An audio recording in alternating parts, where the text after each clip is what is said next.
nagsinuro ka sa paglaki. Wow, tay. Kailangan malakas tayo Mamulak tayo. para matupad ang ating mga pangarap Oo. sa buhay. Basta, huwag mo lang ano yung puno ha, baka matumbahan yan ang ating bahay ha. Oo. Tandaan lang. Dalan lang. Oh, no, no, no, no.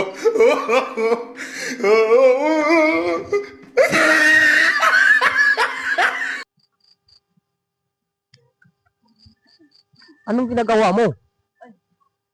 Bakit nakatasin yung damit mo? Tay, di ko kasi po kaya maging laki. Ha? Bakit mo ngayon sinabi sa akin? Mahal na pala ito sa akin. Bakit ngayon sinabi? Ikaw rin, tay. Oo. Ay! Huwag ka maingin kay mama mo ha. Patay, nahuli na tayo. Hindi ko natin, tay.